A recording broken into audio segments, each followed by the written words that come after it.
Thank you, Donald, and good evening, everybody. So, Trump's travel ban. Do you remember earlier in the year, just after the inauguration, he tried to bring in a travel ban? Well, actually, he tried to extend one that, in fact, Barack Obama had been already put in place. But it led to a huge row and an accusation that effectively it was a Muslim ban. Well, that's all changed because there are now countries on the banned list, including Venezuela, for argument's sake, that are not, by any means, majority Muslim countries. 6 of the 8 countries are, 2 of them aren't. But there is an attempt to bring back this travel ban. It doesn't completely exclude people from those countries. There are exemptions, but during the months it's been in operation, 700 travellers were detained and 60,000 visas were provisionally revoked. But we now have a judge in Maryland and indeed a judge in Hawaii saying this can't go ahead. I don't want to focus too much on the US side of this argument, other than to say I think the battle lines are very clear. Trump believes he's fulfilling his promise to the electorate and genuinely making America safer, but the judges think that it's discriminatory and there's no evidence that it will stop terrorism. They are the battle lines. But if we take that in a UK context, remember that yesterday we talked about the Director General of MI5, Andrew Parker, telling us that he's facing an intense challenge from terrorism. There is more terrorist activity coming at us more quickly, and it will be harder to detect. So some pretty grim words that we got from Andrew Parker. And I'm asking you tonight, that would you, in line with what Trump's trying to do, support a tougher vetting regime in the United Kingdom for people coming from certain parts of the world? If you think it would be utterly ridiculous to adopt a travel ban, well, you can call me on 0345 6060 973. Maybe you think with the global terror threat we can't be too careful,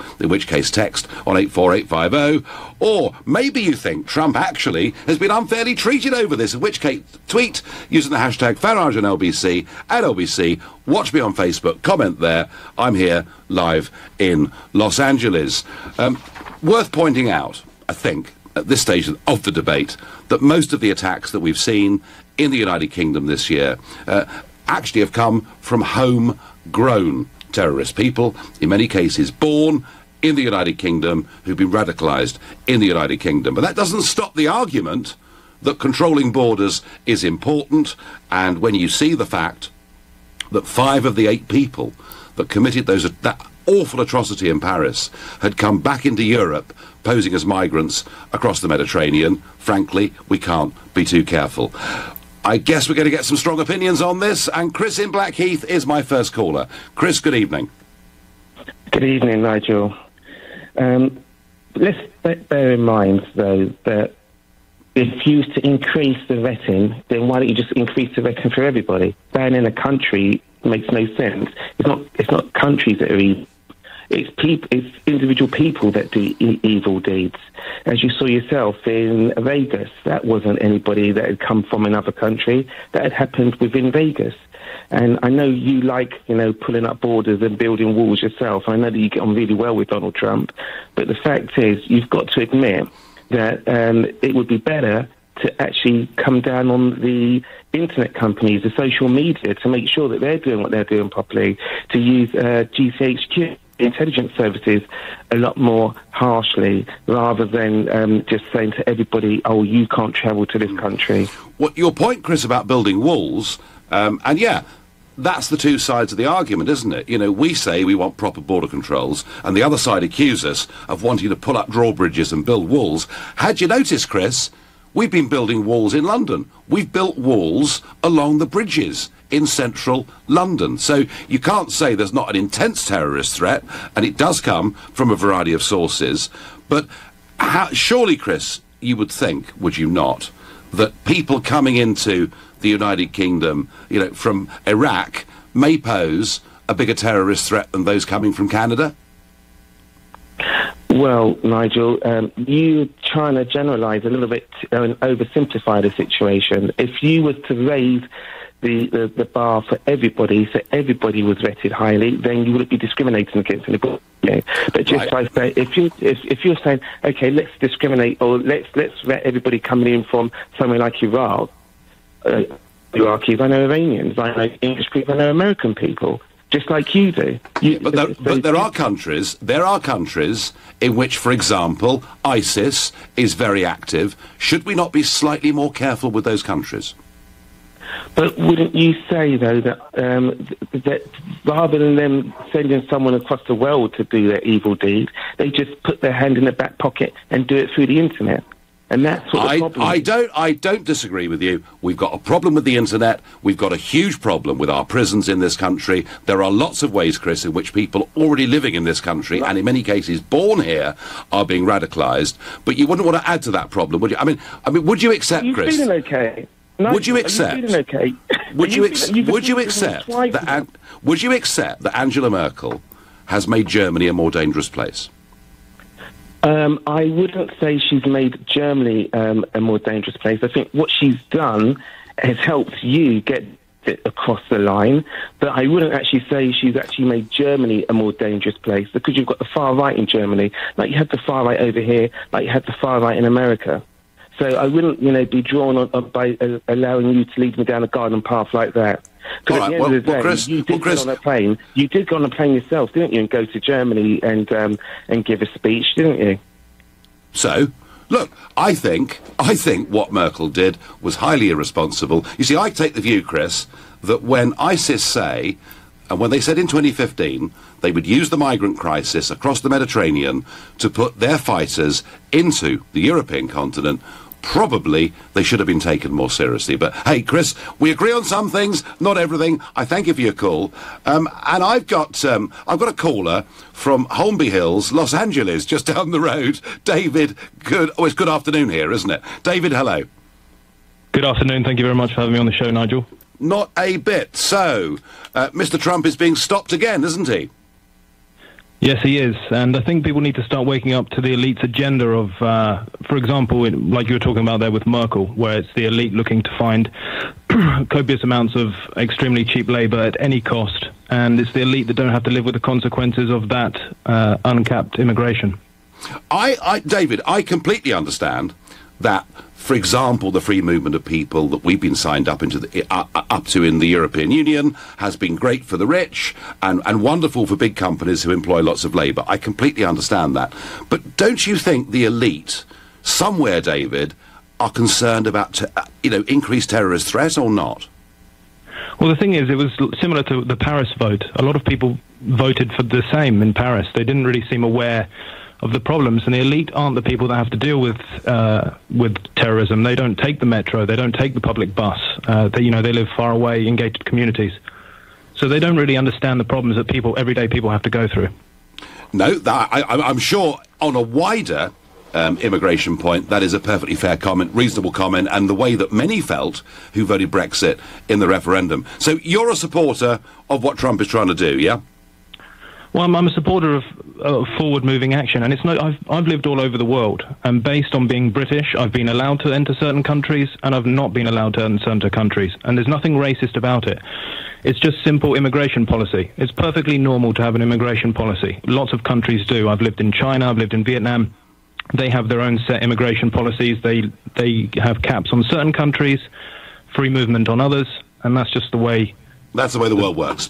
David, international traveller from down the road in Holmby Hills, I thank you for your comments. Your texts and tweets coming in. I think the travel ban from high-risk countries is a good idea, and it makes perfect sense, as long as homegrown terrorism is carefully considered as well. And yes, there's an awful lot we've got to do to try and tackle radicalism at home, and we should never, ever forget that. We can't simply say the whole problem is immigration from here on in. Nigel, yes, I think President Trump is correct to bring a travel ban. Most people should be vetted. It just makes common sense, doesn't it? Says Kathy. Ben in Rochester is my next caller. Ben, should we, in the United Kingdom, be saying that certain countries pose a greater risk than others and go for some form of extreme vetting?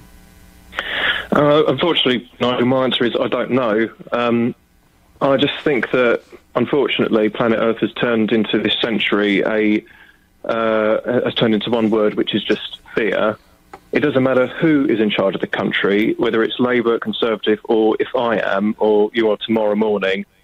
There's just nothing we can do about it to stop extremism attack or terrorism in any parts of the world. And unfortunately, it's extremely frightening. And believe me, if there was anything we could do, we could jump at the chance. But it just seems to me there's nothing.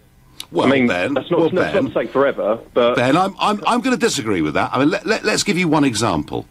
Several hundred, 500 plus, British citizens have been out to Syria to fight with ISIS. And I was, for the last 3 or 4 years, I've been saying we should not allow any of them back into the country. We should take their passports away. It turns out that hundreds have come back, and we've only prevented one person from coming back into Britain. Surely, Ben, that's something the British government could have done to make us just a little bit safer. Yes, yeah. And I'm not pretending there's any magic wand over this, but I do think we have to be extremely careful. I think we have to learn from the ridiculous mistake that Angela Merkel made. And yeah, I'm not ignoring the problem at home, and I'm not pretending, Ben, we can solve this. This problem is going to be with us for decades and decades to come. But perhaps if we can do something to make ourselves a little bit safer, then surely that must make sense. But look, I understand your point. There are absolutely no easy answers, no easy solutions. I thank you for the call. You're listening to The Nigel Farage Show, exclusively on LBC, live from Los Angeles, and it's 7:15. Nick Ferrari at breakfast on LBC. The Prime Minister is not to reduce the 6-week delay faced by many universal credit claimants. Despite being warned by some of her own MPs, the policy hurts vulnerable families. Simone in Croydon. What they need to do is give working families back the working tax credit, especially for childcare. If you want us to be into work, great, we're in work, but then what are you doing to help us? Nick Ferrari at breakfast. With Hampton by Hilton. Book direct for the lowest price. Every weekday morning from 7, only on LBC. We buy today. Take control of your property sale with We Buy Today. Whether you're retiring, inheriting, divorcing, or just need to move on, We Buy Today will give a fair price on any residential property. Just visit webuytoday.co.uk. We're the fully regulated home buyer who will work to your timeline with no agency or legal fees to pay. For a guaranteed offer on your property, visit webuytoday.co.uk. Take back control. We buy today. Calling all units. Reports coming in of Sky's gripping new cop drama Tin Star, epic Game of Thrones, and loads more shows, all with Sky TV from £20 a month. Sky TV and Sky Q, the Next Generation box, have been sighted in the vicinity. Witnesses report watching wirelessly all round the home for just £12 extra a month. Units should respond immediately and search Sky Q to join or recontract. Sky. Believe in better. £20 standard setup. New 18-month TV contract requires Sky Q multi-screen. Sky Q kit loaned at no cost. Upfront payment required. Terms apply. Another one drives a duster. Another one drives a duster. Hey, whether we get one too. Another one drives a duster. Get in on the action with the Dacia Duster SUV. And with the Dacia scrappage scheme, you can save up to £1,000 when you swap your old car for a brand new Dacia Duster. Order by the end of this year and register by 31st of January 2018. Dacia, you do the maths. Exclusions apply. Eligibility criteria apply. Participating dealers only. Visit dacia.co.uk/scrappage to find out more. In England, some constituencies have a lot more electors in them than other constituencies. Boundaries are changing to make parliamentary constituencies more equal. Don't miss the last chance to help us shape the new constituencies in your local area. Time is running out. View a map of the proposed changes in your area and have your say at bce2018.org.uk. At Argos, entertain the kids this half-term with hundreds of toys dropped in price. And save up to a third on selected kids' bikes and scooters. Plus, our new gift guide is out now. Pick up a copy in store. Go Argos. Selected lines, conditions apply. Offers end 31st of October. At Homebase, we're all about amazing autumn value on paint. Hurry in for 3 for 2 on Dulux coloured emulsion. Offer ends Monday. Homebase. Always low prices. Excludes Pure Brilliant White and Trade. Darling, what's wrong? I missed a call. It was that big order. And when I called back, he'd already gone with another supplier. Why didn't we have e-receptionist answering and directing our calls? Avoid the horror of the missed call from just 30p a day with eReceptionist. Visit eReceptionist.co.uk for your free 30-day trial. Free trial must be cancelled within 30 days to avoid fees. The Nigel Farage Show on LBC. As President Trump is stumped once again by the judiciary, in this case Hawaii and Maryland, stopping him, putting back in place his travel ban, I'm asking whether, particularly given what the boss of MI5 said yesterday about the severity of the threat that faces our country, whether it's time that we introduced some pretty strict vetting for people coming from certain countries in the world. Tom in Manchester is my next caller. Tom, good evening. Good evening, Nigel. Lovely to talk to you. Yeah, you're a new caller to the show. You've obviously feel strongly on this issue. You're on LBC. Tell us what you think. Well, I agree with you, Nigel, insofar as the urgent need to prevent civil movement and things like that, because obviously there is a transnational and asymmetric nature to the threat that we're facing in respect of terrorism. What I mean by that is it isn't simply a case of preventing people from country X into coming into our country, because of course there are homegrown terrorists present within our national borders. So I would agree with you insofar as that it's important that we have strict checks at the borders to prevent anybody really from coming into our country. But where our views would diverge, and I say this respectfully, is I think it's important that we acknowledge that we can have as strict a checks as we like.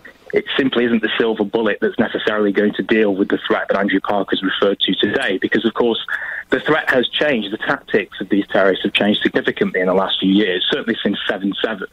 We simply have people who are homegrown, perhaps have never been on the MI5 radar before, and are radicalised simply by reading social media. They go to their top kitchen drawer, they pick up a knife, and then they commit atrocities of the type we've seen in London and Manchester. Tom, I'm not disagreeing with you at all. I am not pretending that having very strict border controls, given where we are now already, is going to be some kind of silver bullet. I totally accept that. And there's another angle, Tom, to this too. Lorraine has just put a message on Facebook saying there's 1 million illegals in this country. Who are they? So every night, we're told about 150 people get into Britain illegally on lorries through Dover and other ports around the country. So, Tom, we are facing a massive problem across the board. I totally accept that. I'm not pretending that this solves everything, but I do think if we do it, we might make ourselves just a little bit safer. Does that make sense? It certainly does, and I would concur with that. I agree, insofar as what I say is that if we have stricter checks and we have stricter vetting at the borders, it is but one tactic in our arsenal. Yeah. I would agree with you in that, as far as that much. Yeah, absolutely, Tom. I thank you very much indeed for your call. William is my next caller in Cambridge. William, is it time to get tough at the borders? Well, I think it is, Nigel. Fundamentally, I think that the issue with regard to migration is two-pronged. On the one hand, you do have the security question, which has just been discussed.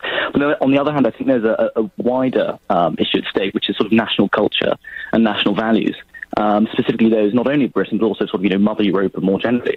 And I think that having a lack of vetting, a lack of sort of cultural context, means that to have large amounts of migration from those parts of the world whose values are fundamentally at odds to those who hold so dear in Britain is a very dangerous thing indeed. And I think in a society now where, for example, moral relativism is so prevalent, to have such volatility of such volatile ideas is a great threat to actually everything we hold to be dear as British people and as European citizens.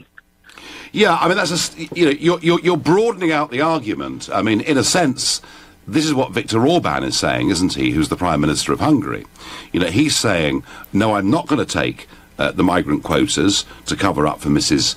Merkel's mistakes, not only because I'm worried about security, but also because I'm worried about culture. I'm worried about large numbers of people, Muslim people, coming into Hungary, whose attitudes towards women, homosexual rights, whatever it may be, don't really fit in with our way of life. So it is a slightly separate debate, but William, I understand it, and equally, people are very concerned about it. I thank you for your call. Mark says on Facebook, yes, definitely, because we are already the most densely populated country in Europe and live on a tiny island. Proof today was the news that billions of pounds are lost every year because of traffic jams and people being late for work, because our infrastructure infrastructure can't cope with a rising population. And the story he refers to is traffic jams on Britain's major roads have cost the economy around 9 billion sterling in the last year and left drivers facing delays of up to 15 hours.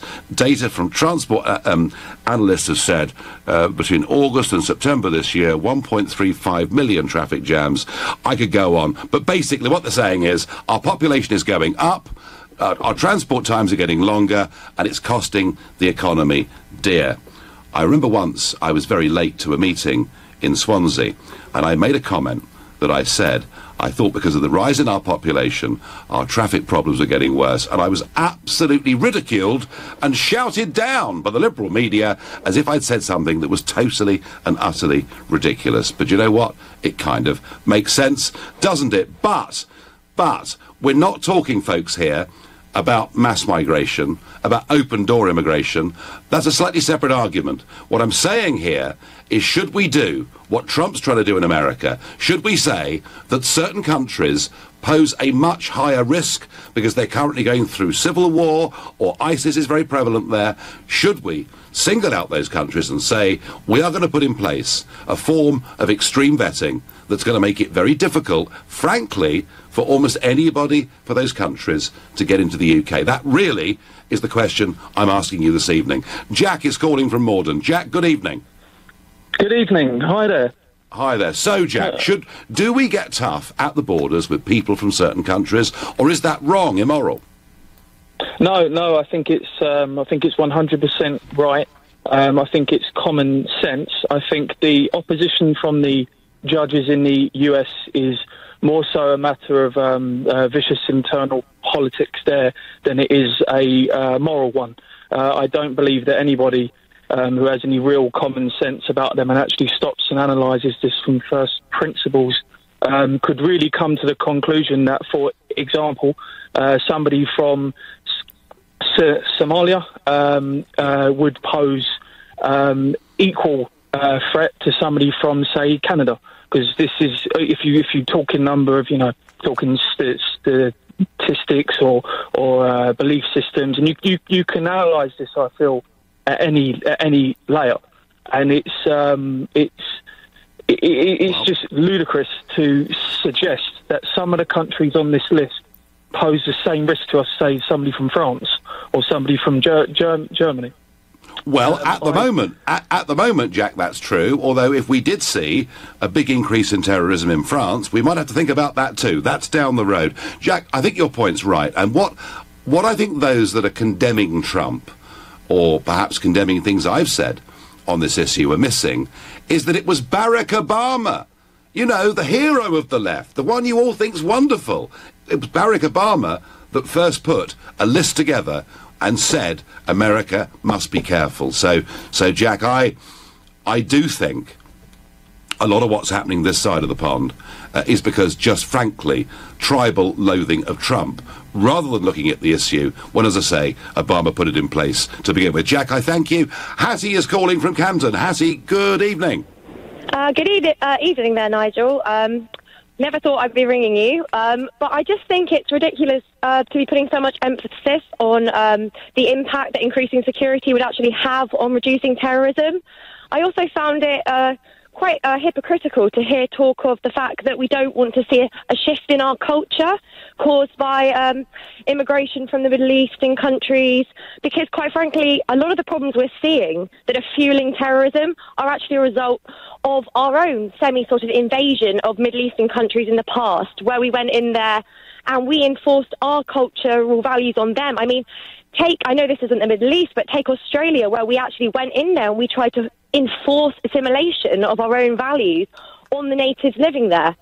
I think increasing security and pinning down certain countries and saying that we're not going to allow these immigrants to come in is simply just going to give the groups such as ISIS fuel for their propaganda that they then bring to the countries we're in, the West. Well, Hattie, you think we've given ISIS enough fuel already in terms of the Iraq war and everything else, and by the way, a lot of people, I think, would probably agree with you on that. But Hattie, logically, and by the way, I'm not pretending this will solve all our problems, because it won't. We've had huge problems within the United Kingdom through a lack of integration in society and all those those things. But is it logical to think that people coming from, as the previous chap said, Somalia, may pose a percentage higher threat than those coming from France? Quite frankly, no, because I don't think that we're actually seeing immigrants bringing the terrorism that's actually being used currently. Currently, the terrorism is a result of those living here, home kind of bred terrorists that are looking at this propaganda coming in from ISIS online, and frankly, by saying we're not going to allow any Somalians to come into this country, if you're a Somali, I don't know, student born here, and you hear that, how is that going to make you feel, Nigel? If I said to you, right, everyone called Nigel is no longer allowed to travel, how would you feel? You'd feel penalised. And quite frankly, if I then said to you, right, Nigel, here's a video showing what they're doing to all the Nigels out there. Look what they're doing. They're torturing you, Nigel.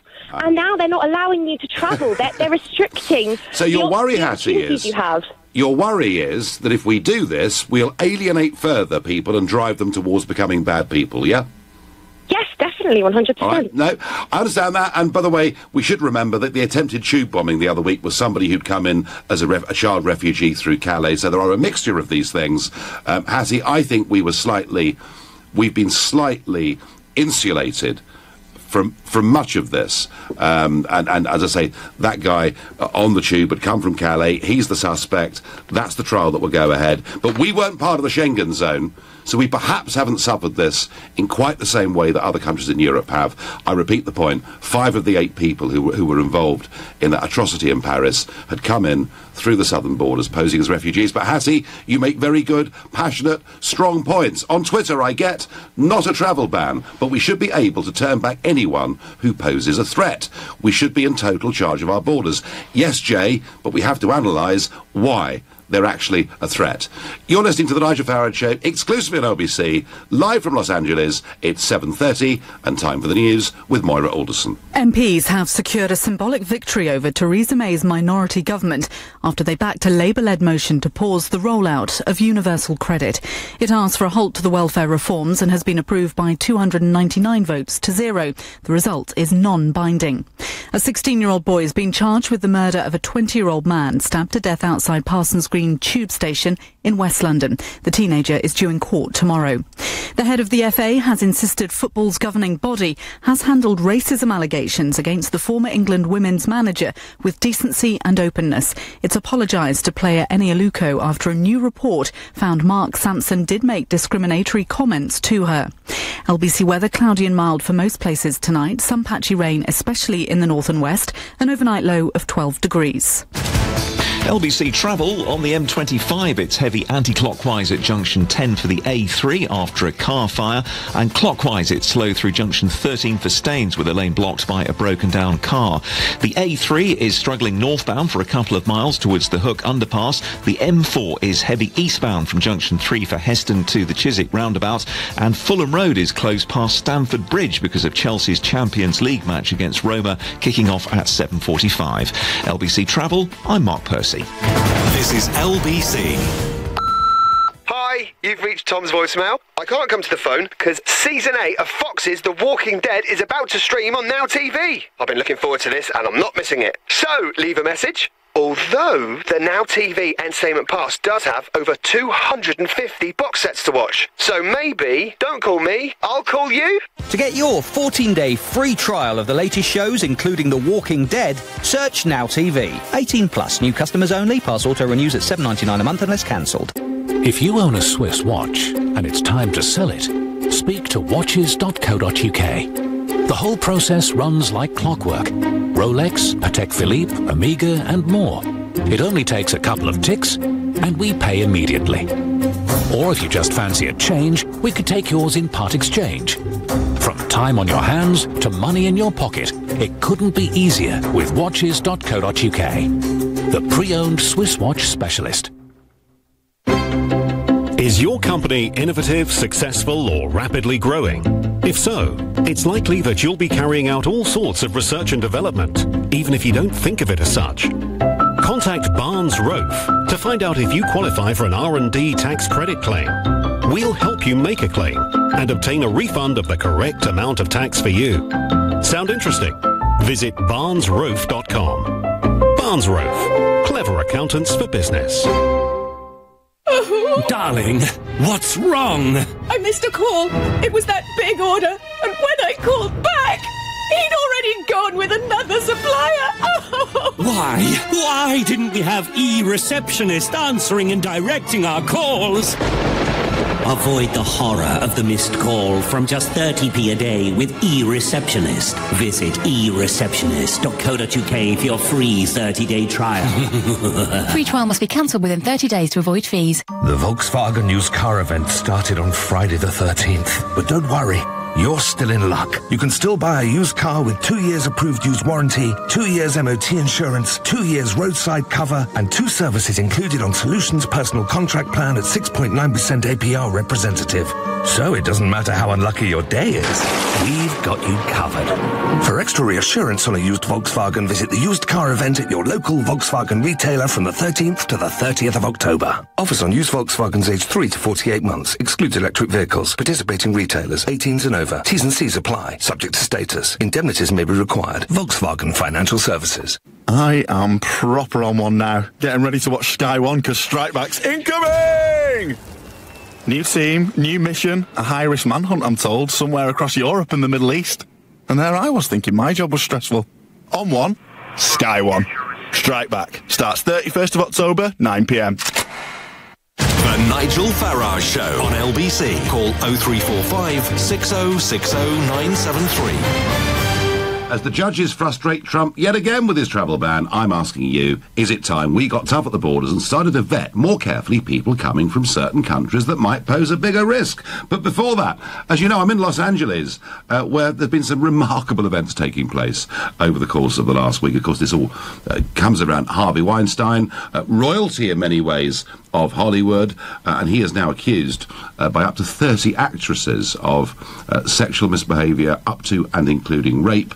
And indeed, Game of Thrones actress Lena Headey is the latest star to accuse him of sexual harassment. He stepped down from the board of his film company, and now there are allegations against his brother too. Joining me to think about all this and what it means for Los Angeles, what it perhaps means for Hollywood and its reputation, is Francis Reid, British reporter living here in LA, been here for a year, working for Feature Story News. Welcome to the programme. Thank you very much. Did the stories about Harvey Weinstein, did it come as a shock to people living here in LA? Was it really a shock? Well, when the story first came out, it was Meryl Streep et al., George Clooney. Everyone came out when the story about Harvey Weinstein first came out, and they said, goodness me, we had no idea. As the week went on, people said, are you kidding me? Come on, this is Hollywood. This kind of behaviour, in whatever form, maybe not as serious as the allegations, we've been hearing, but in whatever form, has been going on for absolutely decades. And, the Academy booted him out, the BAFTAs in Britain booted him out, France tried to strip him of his Légion d'honneur. We'll see what goes on with that. The question is, how is this going to widen? We've just heard, allegations potentially coming out about his brother. And Hollywood's gone very silent on this. Well, that's the point, isn't it? Yep. What are they saying now? I mean, why have they gone so quiet? What have they got to hide? Well, this is what many people are saying. So we've got actresses, people like Oprah Winfrey even coming out today saying, all the different allegations, saying this is a watershed moment, that this opportunity has to be seized to make real change. But actually in Hollywood, the movers and shakers, the people behind the scenes, the big top management, gone very, very quiet. And people like Judd Apatow, he's a director and producer who's come out and said, guys, what are you all afraid of? What is it? There are too many skeletons that must be in some closets here. And why is it that no one's saying anything? Because if this was your wife, your daughter, your sister, surely you'd get behind it. Why aren't you getting behind it now? What are you scared of?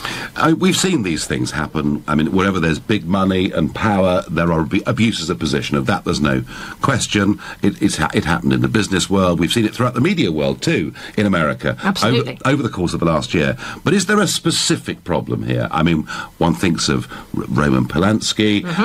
Now we've got Weinstein. Perhaps some pretty big questions about Woody Allen and people like that. I mean, is this a particular particular problem for the film industry, or do you see it as a wider problem in society in America? This is absolute. I don't think it's just America. I think you could say Britain. Yep. I think you could say in any industry, from the film industry to medicine to television to transport, you name it, there will be women who will stand up and say, I've maybe not even been sexually harassed, but held down in a meeting or whatever it may be, and it's everyone's. What they're saying here is it's everyone's responsibility to kind of come forward and make sure that isn't happening anymore. That's an outdated mode that should never have been there in the first place. That's what many people are saying. However, if you look at Los Angeles and Hollywood in particular, in every house in this city, on every street, you can find houses full of young people, models, aspiring musicians, aspiring actors, and that means that, they've all come here to seek their fortune, to try to seek some success, and this city is hard. It's really hard. It's tough. And when people come here, they're suddenly, they think they've come for the glitz and the glamour, and they get here and they suddenly find out, like sort of Dick Whittington, Streets of London, paper gold. And, absolutely. And guess what? It's not that glamorous, and they've got to get on with it, and they've got to pay the bills. And suddenly they're in this situation where, they have no money. They are the powerless or the more vulnerable. Yes. And, someone's coming to them saying, I can do this for you, but guess what? You've got to do that. Do they pay their rent? It kind of makes sense. But tell me, you've been here a year. Yes, I have. What's it like? Oh, it's terrific. It's a city which has many contradictions. It's a city which is made up of so many different cultures, so many different nuances. It is not one thing. It is not just Hollywood. It also has great poverty in places. It also has great homelessness in places. This is a city which is so large and covers such a great span of life. You are going to see all sorts of different things in this city. And it's also got a great climate and great beaches. Yes, it does. Yeah, I have to say. That's the upside. I'm not denying it. No, thank you very much. Well, thank you very much for joining me. That was Frances Reid, reporter for Feature Story News here in Los Angeles, British reporter living here. She's been here a year. I think perhaps explaining that this place is a magnet for young, aspiring actors, stars, models, and perhaps within that context and the money, you understand why some of these abuses take place. But I think the most significant thing that Frances said is that the silence of Hollywood right now over all of this is absolutely deafening. Thank you. Returning to our theme of is it time to get tough at the borders, or would we be seen to be a horrible, nasty, discriminatory country if we did? I'm going to Ali in Hounslow. Yeah, hi there, Nigel. How are you doing? I'm doing fine. I've always thought we should be careful in terms of who we let into our country. I've often, Ali, taken some real stick for saying it, but what's your view? Well, really, you are speaking the truth in terms of we have to be realistic and at the same time pragmatic and see what's happening on the ground in these vulnerable nations. And the list of nations, majority are failed states or incredibly fragile states in which infiltration amongst active terrorist groups, whether it be Taliban, Al-Qaeda in the Middle East or Al-Shabaab, are able to infiltrate and smuggle in explosive devices in planes, and which could endanger Western citizens. So Trump policy is not discriminatory. And one of your previous caller, what she said about, a British citizen of Somali origin will find offence of Donald Trump policy, I think it's totally wrong. She has no right to claim that she can speak in behalf of me. And it's typical leftist opinion of, we know best, let us talk, you keep your mouth shut. And Donald Trump is being honest, he's being realistic and pragmatic, and at the end of the day, he's trying to prevent forms of terrorism. Just this weekend, one of the most tragic terrorist attacks took place in Mogadishu, in which Al-Shabaab are able to infiltrate. Yes. And again, they're the ones that pioneered laptop smuggling bombs in planes. So, realistically, in terms of security point of view, and in terms of wider political point of view, Donald Trump policy is correct. Whether we like it or not, whether it's not popular or not, that is the truth. Whether he's popular or not is a separate issue, and there are great divisions, political divisions in this country of America today, huge divisions.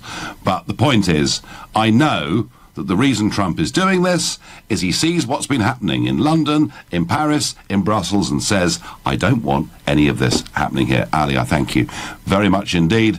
Sounds like common sense to me, says Pete on Twitter. Terrorism is rife in Europe because of Merkel. The mass migration of refugees and terrorism is not all coincidental and therefore is relevant to debate, says Claire. But I get also on Twitter, this travel ban is an utter nonsense proposed by an unthinking blowhard holding appeal to the similar-minded, based on a myth that there's weak vetting in place. Well, there is something in that, because actually America is one of the tougher countries to get into. I'm not sure getting into the UK has always been that tough over the course of the last few years. And Tina says, our border controls really need tightening up. We should be recruiting more staff, not cutting staff. And Tina, with Brexit, you know, coming up on the horizon, that's absolutely true. We would. Carl said it's crazy to have open borders all over Europe. It worries me that the EU doesn't want to listen. It doesn't want to listen because it takes free movement of people, open borders, and indeed its migrant policy as an article of faith. Jordan is calling me from Glasgow. Jordan, good evening. Hi, Nigel. How you doing? I'm doing well. Is it time? Is it time to say these countries pose a threat? We're going to get really tough. The simple thing to do is not to have religious screening, which I'm sure a lot of people, the first reaction is they think we're going to weed out all the Muslims. The main thing is that we should have ideological screening.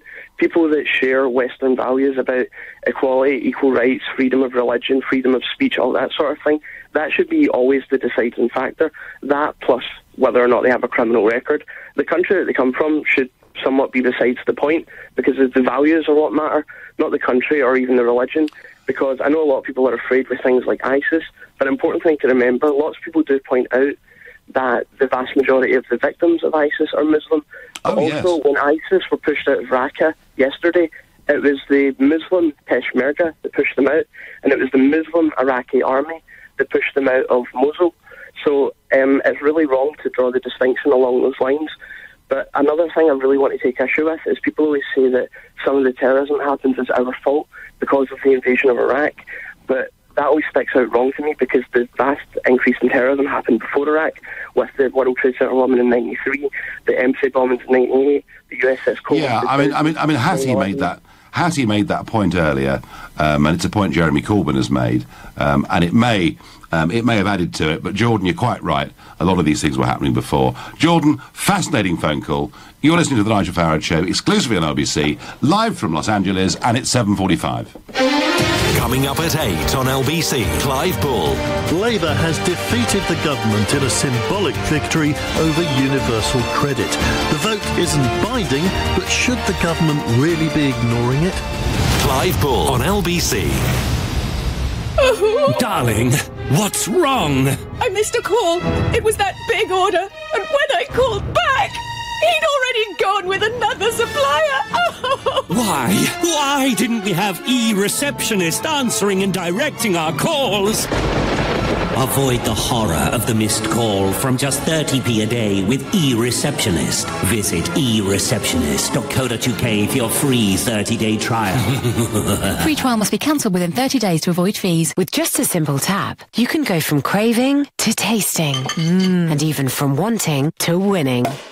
With HSBC, you could have up to 10 chances a day to win one of 200,000 gift cards at Curry's PC World, House of Fraser, and many more when you add your HSBC card to Android Pay for the first time and start tapping. Terms and conditions, device restrictions and time limits apply. Most HSBC cards are eligible, subject to status. UK residents 16 plus, search HSBC Android Pay. The binder's broken again, and it's so slow and awkward. Binding will always be a bind with a budget machine and supplies that aren't really up to it in the first place. Talk to Single Source Binding Machines. Their precision German-made binding machines are built to last for superbly bound documents every time, quickly and reliably, complete with free lifetime maintenance. Call 0207 515 0539. Exclusions apply. Lifetime maintenance based on purchase of supplies for the product's lifetime. I love iPhone. When I get a new one, I can't stop finding new amazing things it can do. But suddenly, bam, all my data's gone, and the rest of the month is, well, empty. Please, can you help? Certainly. At Vodafone, the iPhone 8 comes with an extra 10 gig on us Plus, so you can love it even more. It's available now in-store and online with a 24-month extended warranty at no extra cost. You won't find that on any other network. The future is exciting. Ready? Vodafone. Credit check and minimum term agreement apply. Extra data on selected red plans only. Purchased by 31st of October. See vodafone.co.uk/terms. You could make the main dealer's day by paying over the odds. Or you could go to Big Motoring World and save a fortune on up to 2,000 pre-owned BMWs, Mercedes, Audis and VWs in stock. Then with the money you save, put a smile on your face with a cheeky weekend away for two. Give yourself a break at Big Motoring World, just minutes from the M25. See bigmotoringworld.co.uk.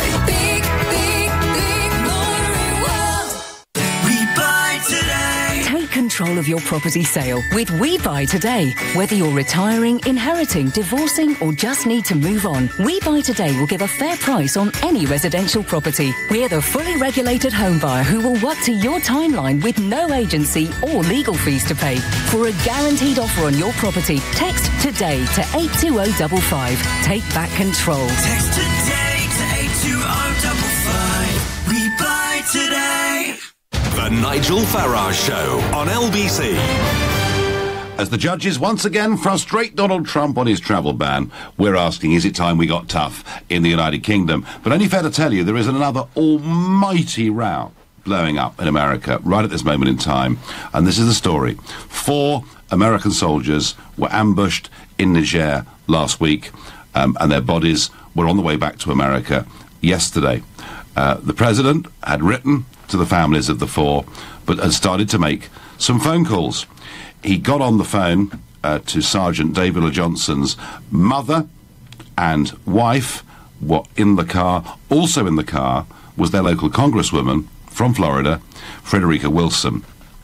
And the congresswoman said she heard the president say to the pregnant widow that Sergeant Johnson knew what he'd signed up for. You know, it's very sad, but he knew what he signed up for. And she says that you can say that in a conversation, but you shouldn't say that to a grieving widow. That is so insensitive. Trump, of course, has shot back on Twitter, denied the claim, said the Democrat congresswoman totally fabricated what I said to the wife of a soldier who died in action. And I have proof. Sad, as he tends to end a lot of his tweets. But Sergeant Johnson's mother has come back and said that she was in the car and the statement is true. So it's a row, not about the fact that the president, made the phone call, wrote the letter, did those things, but it is a row about whether the language he used was insensitive or not. And believe me, we'll hear a lot more of that story over the course of the next couple of days. Danny makes the point to me on Facebook. Yes, remember, Clinton and Obama started these bans first. But it was okay then, wasn't it? Absolutely, Danny, because they seem to be on the left of politics, and that's fine. And people hate Trump, whatever he does, or some do. Very interestingly, we've got a phone call from Tehran. Jamshid is calling me from Tehran in Iran. Good evening. Good afternoon to you. Hello there. So are you a regular LBC listener? All the time. Right, okay, brilliant. Brilliant. So, how do you... Tell me, I mean, we had a phone call from South Korea the other day, but this is the first phone call I've had from Iran. Tell me, Jamshid, I mean, is it, in your view, is it totally unfair of Trump to put countries on a list and to make it very difficult for people from those countries to get into America? Yes, it's totally unfair. You know, painting the whole nation with one brush is the height of ignorance, Nigel. I have lived in UK for 47 years. I came to UK November 1970 with £300 in my pocket. Yes. I left the university. I set up my business. At some stage, I had 700-800 people working for me, British. And 6 years ago, I asked my accountant, you know how much tax I paid? He said, over 2 million over all these years. And I am no terrorist. No, Jamshid, it sounds like you've done remarkable things in your years in the United Kingdom, and that's fantastic. But isn't the point that when you came to the UK in 1970, you know, we hadn't had the Islamic Revolution that took place later in the 70s. We didn't face this global threat that we face today. The world was different then, wasn't it?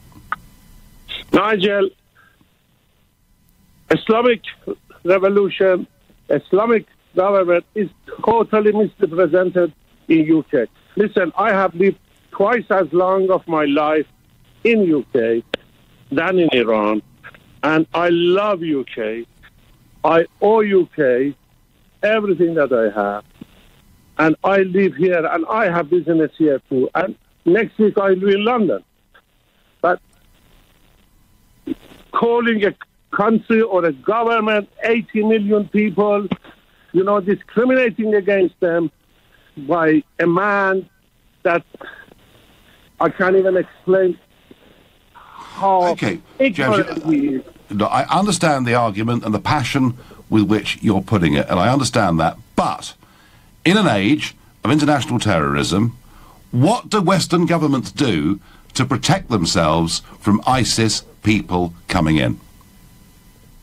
The first thing is to stop Saudi Arabia funding all these terrorist groups. The Wahhabis in Saudi Arabia funding all these terrorist groups, whether you call it Daesh, ISIS, Jabhat al-Ansar, whatever name they have. Yeah.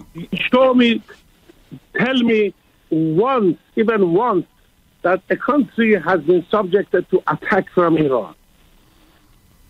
No, I mean, look, I think I'm right in saying that Iran has probably the best educated populace of any country in that region, and going back in time, we've been allies. I understand all of that, but we can't deny that global terror is there, and it's a threat. And I think you may be right, Jamshid, because I've been very critical of Saudi Arabia on this programme, and yet our governments don't want to do much about that. It may be to do with defence contracts. Finally, Jamshid, let's end this fascinating call. I want you to give me a message for President Trump. I really don't consider him worthy of a message. Don't you? He was elected with the help of Putin. Totally. Well, we don't quite know that. We don't quite know that at all. That's an accusation. But anyway, Jamshid, your view is he's not worth talking to, yeah? I don't give him any credit for anything that he's done. He's a 4-time bankrupt. Well, I know all that. He's had massive ups and downs. All I can tell you, Jamshid, as we speak, the Dow Jones is trading at 23,000. Wow. Jamshid, thank you. Fascinating phone call. Huge amount of passion there. Not surprisingly. Deb says it's time to issue ID cards. Is it? I mean, am I going to be subject to being stopped on the street, going about my business and asked to show papers? I don't know, Deb. Maybe you're right. I've never liked the feel of it. Mike in Coventry is my next caller. Mike, good evening. Good evening, Nigel. I'll be quick. Basically, I don't believe that they need to put a blanket ban, but they need to put really, really strict policies on certain countries. Yes. I drive as a living. I drive in and out through Calais. Back when the migrant camp was there last, I still do it now, to seeing the migrants that are there now. And I'm a big lad. I'm not scared normally of anything, but these guys scare the life out of me. You know, things on the roads, lack of street lighting, so you can't see it. I drive, I've been driving regularly for the last sort of 15 plus years through Calais, regular basis, going to Brussels, Strasbourg, etc. And I remember a couple of years ago, around the passenger area for the Channel, you know, I had my car surrounded by people and they tried to open the door. And so I've seen a little bit of this, nothing like what you've seen. Because they said they cleared out the camp. Has it come back again? Definitely. If you get off the main motorway, off the E40, if you're going up to the ferry station, there's a nice petrol station on the right with loads of trucks parked. Just stop there for 30 seconds and your mind will boggle. So if you think about it, Mike, however tough we are vetting people at the borders, if large numbers are coming in illegally, frankly, we're fighting a losing battle, aren't we? We are fighting a losing battle. I'll give the UK Border Agency the due. They are more diligent now than what they used to be. The biggest problem is when the French police or the Spanish police now, which is getting them out of Bilbao, drag them off the trailers, take them down the road and drop them off. That's not. They're just going to go back and do it again, climb in the back of a fridge that's got medicine stuff in, say, or foodstuffs. The whole of that lot's got to get thrown in the bin. And there was one about a month ago. A driver got out here, some roughs at the back of his trailer, brick to the side of the head, nicked his van, his truck, stole all these personal belongings out the front. Very worrying. I tell you, Mike, I tell you what, we all wish you well. Keep safe. And yeah, you know, it's all well and good dealing with people at our borders legally, but the illegal stuff does need sorting even further. I thank you. I thank everybody. You know, my final thought on all of this is that we do face a severe terrorist threat. The Director General of MI5 yesterday, Andrew Parker, could not have been clearer. We have huge problems within our own communities, huge problems in our prisons, through the internet, with radicalisation. We just absolutely make sure we don't add to this in any way at all. And yes, I do think it's right, absolutely right, that we should be tougher on some countries than others. I thank everybody for their calls, texts, tweets, Facebook messages, opinions. I'll be back tomorrow evening from Brussels, where, of course, this big summit is going on that could determine, who knows, Theresa May's future. It's going to be certainly a big couple of days in Brussels. For tonight, coming up at 10, it's Ian Collins, but up next, it's Clive Bull. Nigel, thank you.